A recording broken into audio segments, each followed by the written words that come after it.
Gudivada MLA Venigandla రాము ముఖ్యమంత్రి చంద్రబాబు నాయుడిని man of యాక్షన్గా అభివర్ణించారు. ఇటీవల జరిగిన సిఐ సదస్సు విజయవంతమైన నేపథ్యంలో టీడీపీ కేంద్ర కార్యాలయంలో ఏర్పాటు చేసిన ప్రెస్ మీట్లో ఆయన ఈ వ్యాఖ్యలు చేశారు. చంద్రబాబుకు ఉన్న గ్లోబల్ నాలెడ్జ్ కారణంగానే ఆంధ్రప్రదేశ్కు అంతర్జాతీయ కంపెనీలు వస్తున్నాయని ఆయన పేర్కొన్నారు. ఏఐ వంటి సాంకేతిక వేగాన్ని సీఎం చంద్రబాబు అందుకున్నారని తెలిపారు. వైకాపా ప్రభుత్వంలో ఇండస్ట్రీలకు రెడ్ లైట్ పడిందని, అయితే ప్రస్తుతం ఉన్న కూటమి ప్రభుత్వం రెడ్ కార్పెట్ వేస్తోందని స్పష్టం చేశారు. ఉత్తరాంధ్ర, కోస్తాంధ్ర, రాయలసీమలలో సమగ్రంగా పెట్టుబడులు సాధించడం అనేది చాలా గొప్ప విషయమని కొనియాడారు. చంద్రబాబు నాయుడు విజనరీ కారణంగానే అంతర్జాతీయ కంపెనీలు ఆంధ్రప్రదేశ్ వైపు చూస్తున్నాయని తెలిపారు. ఆంధ్రప్రదేశ్ను పెట్టుబడుల హబ్గా మార్చేందుకు సీఎం మంత్రి లోకేష్ చేస్తున్న కృషి ఫలితాలనిస్తోందని పేర్కొన్నారు. వైజాగ్ సమిట్ ద్వారా ఏపీ సత్తా ఏంటో దేశానికి తెలిసిందని ఎమ్మెల్యే రాము విశ్వాసం వ్యక్తం చేశారు. మీడియా మిత్రులకి నమస్కారం. ఆంధ్రప్రదేశ్ని పెట్టుబడుల హబ్ కింద మార్చడంలో చంద్రబాబు నాయుడు గారు, నారా లోకేష్ గారు పడ్డ శ్రమ ఫలితాలు ఇస్తుంది. ఇది నవంబర్ 14, 15వ తారీఖులు జరిగిన సిఐఐ వైజాగ్ సమ్మిట్ ద్వారా మనకి క్లారిటీ వచ్చింది. ఆ 2 రోజుల్లోనే దగ్గర 13,000 కోట్ల పైగా 13 లక్షల కోట్ల పైగా ఒప్పందాలు జరిగినాయి పెట్టుబడులకి. దాని ద్వారా 16 లక్షల పైగా ఉద్యోగాలు వచ్చే అవకాశం ఉంది. దీనికి man of the match Chandrababu Naidu గారు అయితే, మ్యాన్ ఆఫ్ యాక్షన్ మా యువ నాయకులు మంత్రి గారు నారా లోకేష్ గారు. వారిద్దరు పడ్డ శ్రమ, కష్టం చాలా స్పష్టంగా కనపడింది.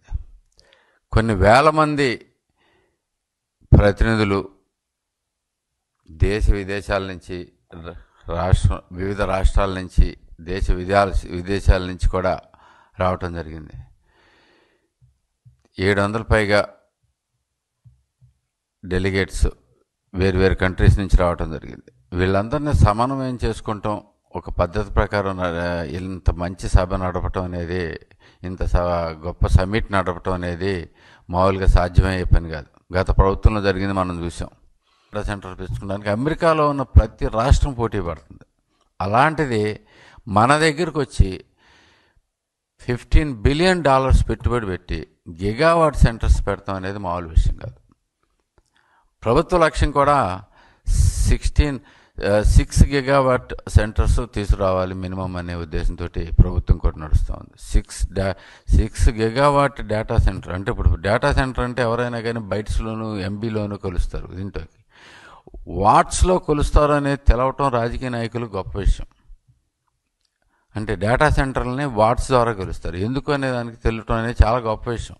మామూలుగా ఎవరు చూసుకున్నా కానీ డేటా సెంటర్ బాగా నాలెడ్జ్ ఉన్న వాళ్ళు మాట్లాడుకునేది ఏంటంటే, డేటా అనగానే బైట్స్లో ఉంటుంది.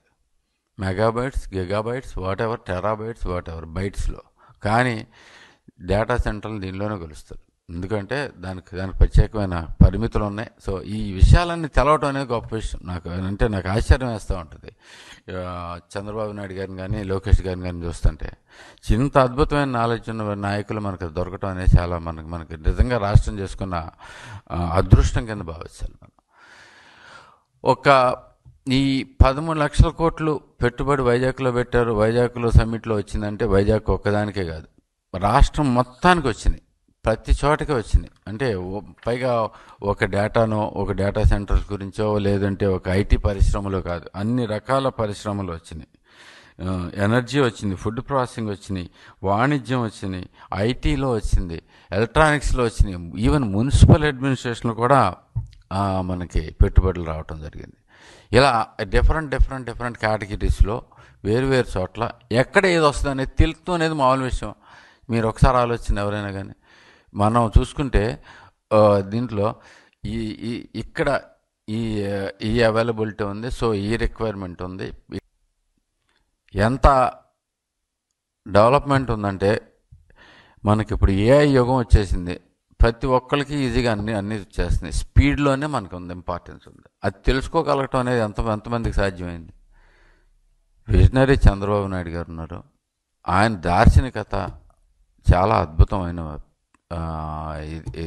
వరం మనకి నిజంగా.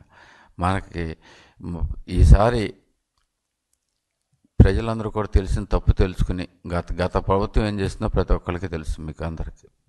గత ప్రభుత్వంలో ఏం చేసేవాళ్ళు, ఇండస్ట్రీస్ అన్నిటికీ రెడ్ లైట్ పడేది.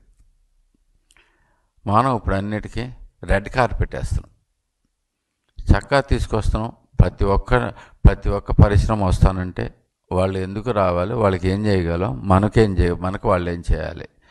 ఏదో రైటింగ్లో రాసేసి ఇచ్చేస్తాం కాదు, దీంట్లో ఒప్పందాలు చేసుకున్నాం అంటే ఒప్పందాలు చేసుకుంటాం అనేది కాదు, దాన్ని పర్టికులర్ టైం బౌండ్గా చేయటం అనేది చంద్రబాబు నాయుడు గారి గ్రేట్నెస్.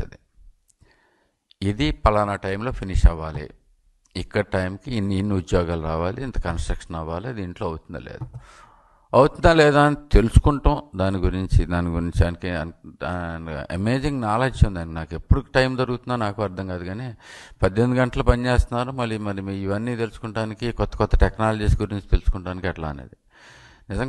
క్వాంటమ్ అనేది మీకు మనకి అందరికీ చాలా ఈజీగా ఆయన మాట్లాడుతున్నాను క్వాంటమ్ అనేస్తాం, కానీ క్వాంటమ్ అనే subject is a deep ocean. బేసిక్గా దాని గురించి తెలుసుకుంటాం, దాని గురించి నాలెడ్జబుల్గా మాట్లాడతాం అనేది మామూలు విషయం కాదు. సో అంత గొప్ప విషయాలు జరుగుతూ ఉన్నాయి. ఇప్పుడు అది ఇక్కడే క్వాంటమ్ వ్యాలీ వస్తుంది, ఓకే, మన అమరావతికి. అదే రకంగా అనేక మంది నాలాంటి వాళ్ళు కొన్ని లక్షల్లో ఉన్నారు ఆయన చేసిన అభివృద్ధిని ఫలాలు అందుకునేవాళ్ళు.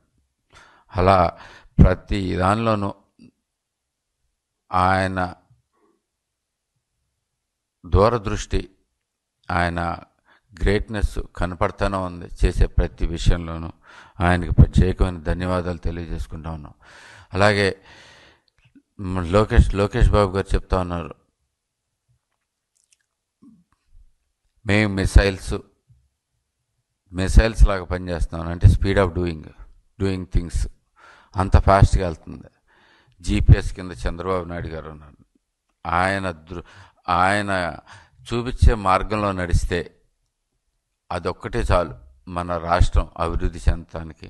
ఆ ధైర్యం నాకుంది, ప్రజలకు ఉంది. నేను యుఎస్లో ఇటీవల పర్యటించి వచ్చి రాత్రి రావటం జరిగింది. అక్కడ ఎవరి దగ్గరికి వెళ్ళినా కానీ ప్రజల్లో మళ్ళీ ఆ నమ్మకం వచ్చింది, మళ్ళీ వస్తామని చెప్పి, మళ్ళీ ఇక్కడికి వస్తాం, పెట్టుబడులు పెడతామని చెప్పేసి నాకే చాలామంది అప్రోచ్ అవుతూ ఉన్నారు. సో ఇంత గొప్ప అభివృద్ధికి బాటలు వేస్తున్న లోకేష్ గారికి, చంద్రబాబు నాయుడు గారికి, కూటమి ప్రభుత్వానికి ప్రత్యేకమైన థ్యాంక్ యూ చెప్పుకుంటూ, thank you very much. Thank you one and all. Appreciate.